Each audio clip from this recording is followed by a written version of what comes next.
ಹಾಂ ಎಲ್ರಿಗೂ ನಮಸ್ತೆ. ಲೋಗ ಕ್ರಾಸ್ ದಕ್ಷಿಣ ಭಾರತ ಅಂತ ಹೆಸರಾಗಿರುವ ನಮ್ಮ ಕೊಪ್ಪಳ ಜಿಲ್ಲೆಯಲ್ಲಿ ಸೊ ಇವತ್ತು ರಥೋತ್ಸವ ನಡೀತಾ ಇದೆ ಸಂಜೆ 6 ಗಂಟೆ ಮೇಲೆ. ಸೊ ಎಲ್ಲರೂ ಲೋಗೋ ಹಾಜರಾಗಬೇಕಂತ ವಿನಂತಿ. ಏನಪ್ಪ ವಿಶೇಷ ಅಂದರೆ ಎಲ್ಲರಿಗೂ ಗೊತ್ತಿರೋ ವಿಚಾರ.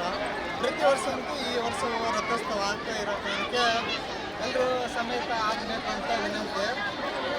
ಇನ್ನೊಂದು ವಿಜೃಂಭಣೆ ವಿಶೇಷವಾಗಿ ಜರುಗ್ತಾ ಇದೆ.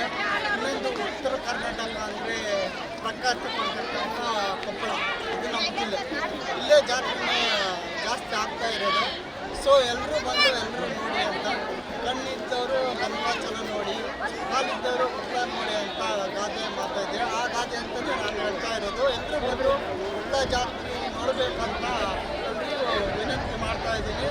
ಎಲ್ಲರೂ ಆದಷ್ಟು ಬೇಗ ವಿಶ್ವವಾಣಿ ಆಗಿರ್ತಕ್ಕಂಥ ಈ ಚಾನಲ್ ಎಲ್ಲರೂ ನೋಡ್ತಾ ಇರಿ, ಸಬ್ಸ್ಕ್ರೈಬ್ ಮಾಡಿ, ಅದು ಅವ್ರಿಗೂ ಸ್ವಲ್ಪ ಒಳ್ಳೇದು ಮಾಡಿ ಅಂತ ಅಷ್ಟೇ ಹೇಳ್ತಾ ಇರೋದು. ಧನ್ಯವಾದ.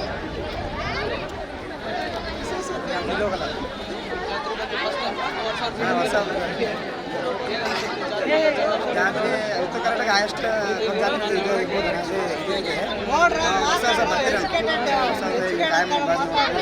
ಲೋಗೋ ಕ್ರಾಸ್ ಲೋಗೋ ಲೋಗೋ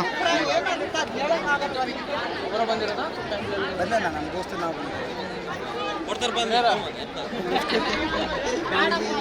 ಪ್ರಥಮ ಬಾರಿ ಹೋಗಿದ್ರಿ. ಬರೀ ಹೇಳೋದು ಕೇಳಿದ್ದೆವು, ಟಿವಿ ಮುಖಾಂತರ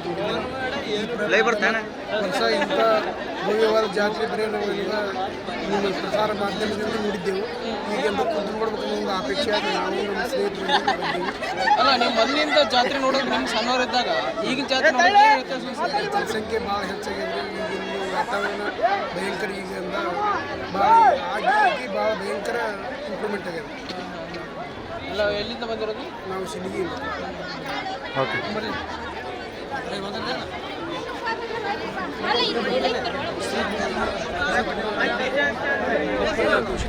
ಲೋಗನ ಲೋಗೋ ಕ್ರಾಸ್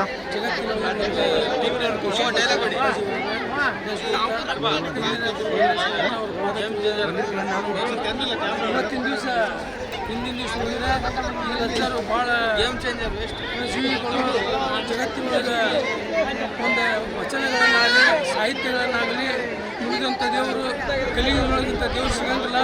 ಈ ಜಗತ್ತಿನೊಳಗೆ ಒಂದು ಪ್ರಾಮಾಣಿಕತೆಯನ್ನು ಬೆಳೆಸಿ ಉದ್ಧಾರವನ್ನು ಕಾಲೇಜನ್ನು ಬೆಳೆಸಿ ಮೆಡಿಕಲ್ ಕಾಲೇಜುಗಳನ್ನು ನಡೆಸಿ ಅವರು ಶ್ರಮಪಟ್ಟು ನನ್ನ ಜೀವಿಗಳನ್ನು ತಾವೇ ಕೈಲಿ ಮುಟ್ಟು ಈ ದೊಡ್ಡದೊಂದು ಹಳ್ಳ ಇದ್ದಂಥ ಒಂದು 2 ಕೋಟಿ ರೂಪಾಯಿಯನ್ನು ಹಳ್ಳವನ್ನು ಸಿಂಪಡಿಸಿ ಅದನ್ನು ಉದ್ಧಾರ ಮಾಡಿ ಈಗ ಒಂದು ಜೀವಿಗಳಿಗೆ ಮತ್ತು ಬಂದ ಭಕ್ತರಿಗೆ ಅನ್ನವನ್ನು ಕೊಟ್ಟು ದಾಸೋಹವನ್ನು ಕೊಟ್ಟು ಅವರು ಪರಿಚಿತವಾಗಿ ಶ್ರಮಪಟ್ಟು ತಾವು ಮುಟ್ಲಿಕ್ಕಂದ್ರೆ ಸೇರ್ಕಿತ್ತು ಬುದ್ಧಿತ್ತು ಶ್ರಮಪಟ್ಟು ಆ ಹಳ್ಳವನ್ನು ಗೆಬರಿ ಮುಂದೆ ಇದ್ದಂಥ ಪ್ರಾಣಜೀವಿಗಳಿಗೆ ಸ್ವಾಮಿಗಳಿಗೆ ಅವರು ನಮಗೆಲ್ಲ ಉದ್ಧಾರವನ್ನು ಮಾಡಿ ಜಗತ್ತನ್ನು ಉದ್ಧಾರ ಮಾಡಿ ಈ ಬಂದ ಭಕ್ತರಿಗೆ ಅನ್ನ ಪ್ರಸಾದವನ್ನು ನೀಡಿ ತಾವೇ ನೀಡಲಿಕ್ಕೆ ಸ್ವತಃ ತಾವೇ ನೀಡಿ ಚಮಚೆಯನ್ನು ತಾವೇ ನೀಡ್ತಾರೆ ಅಂತ ಸ್ವಾಮಿಗಳು ಜಗತ್ತಿನ ಪುಟ್ಟ ಎದ್ದರು ಸ್ವಾಮಿಗಳು ಇವರು 3 ಪತ್ತಿದಳ ಇದ್ದಂತ ಹಾಗೆ ಇವರು ಜಗತ್ತಿನೊಳಗೆ ಅಂತ ಸ್ವಾಮಿಗಳು ಸಿಗಂಗಿಲ್ಲ.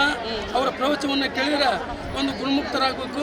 ಅವ್ರ ಪ್ರವಚನ ಒಂದು ಯಾವುದೋ ಒಂದು ಕೇಳಿ ಆ ಪ್ರವಚನ ಕೇಳಿ ಕೈ ಮುಗಿದು ಎಂಥ ಜೀವಿಗಳು